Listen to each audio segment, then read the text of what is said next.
Hey everybody, welcome back to Sandy Creek Outdoors. I'm Waylon Baird, and it's time for your weekly East Texas fishing report. If you're planning on hitting the water this weekend and you're in the right place, we'll cover Lake Fork, Lake of the Pines, Wright Patman, Bob Sandlin, Gilmer, Tyler, Hawkins, Gladewater, and Winnsboro. Plus, we'll wrap things up with this week's tip of the week and bait of the week. So grab a cup of coffee, get that boat hooked up, and let's see where the fish are biting this week across East Texas. We'll kick things off this week on Lake Fork. Bass continue producing despite the August heat, especially during the first couple hours after sunrise and again just before sunset. Early in the day, focus on grass edges, docks, and shallow points before moving offshore as the sun gets higher. Main lake humps, road beds, and brush piles in 18 to 28 feet of water continue producing fish on Carolina rigs, football jigs, and deep diving crankbaits. Crappie anglers are finding fish over brush piles in 20 to 30 foot of water using live minnows or small jigs.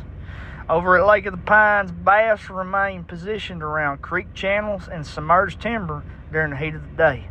Shad-colored crankbaits and Texas rig worms continue producing fish, while white bass are schooling early and late around surface activity. Crappie continue holding on deeper timber with live minnows and remain the top producer. At Wright Patman, bass fishing has been best during the first and last hour of daylight. Focus on creek channel swings, submerged timber, and main lake points using Texas rig worms, football jigs, or deep diving crankbaits. Crappie remains suspended around deeper brush and standing timber, while catfish continue biting well on fresh cut shad and prepared baits during the evening hours. On Lake Bob Sandlin, it continues producing solid fish despite the opportunities of the August heat. Bass are feeding around offshore brush piles and docks during the early morning and late evening hours. Green pumpkin worms, shaky heads, and deep diving crankbaits continue producing quality fish. Crappie anglers are finding fish in 18 to 25 foot of water over brush piles. Bridge pilings are also producing fish, and a small jig tipped with a live minnow has been one of the most consistent presentations for putting slabs in the boat. Channel catfish continue providing excellent action around creek channels and main lake points using fresh cut shad and prepared baits, especially during the evening hours. A special thank you this week to local guide Ronny Moss for reaching out and sharing this week's Bob Sandlin update. We always appreciate local anglers and guides helping keep our reports accurate for everyone heading to the lake. Over on Lake Gilmer, clear water has bass holding deeper through the middle of the day. Drop shot rigs and finesse worms continue producing bites, while early morning topwater action around rocky points remains strong before the sun gets high.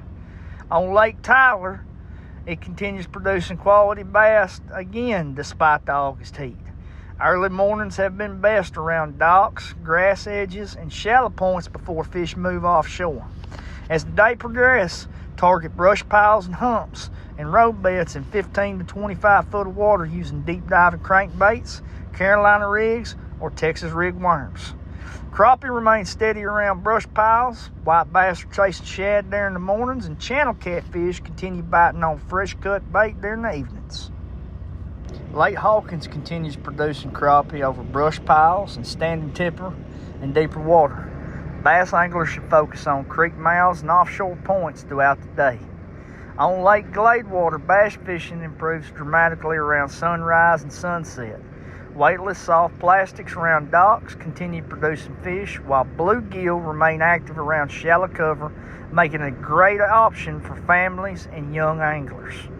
Lake Winnsboro, the bass continue relating to creek channels and vegetation edges during the August heat. Catfish remain one of the most dependable bites on the lake, especially after sunset, using fresh cut bait. Tip of the week.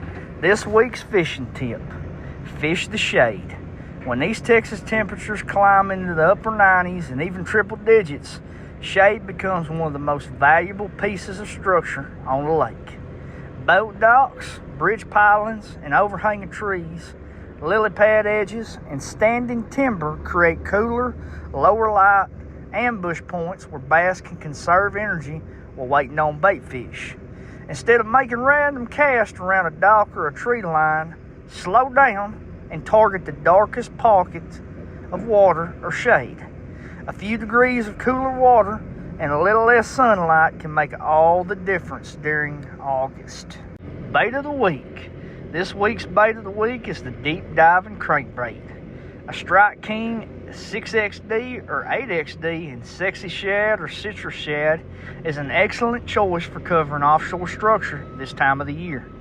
Target main lake points, creek channel swings, ledges, road beds, and humps in 15 to 25 foot of water. Make long casts and let the bait reach the bottom. Also, don't be afraid to let it deflect off rocks and hard cover. Many strikes happen the moment that crankbait changes direction. Do it for this week's East Texas Fishing Report. If you found this report helpful, be sure to like, follow, and share it with your friends. It really helps us continue growing in the Sandy Creek Outdoors community. You can also find the full written fishing report, outdoor articles, gear reviews, recipes, and much, much more anytime at sandycreekoutdoors.com.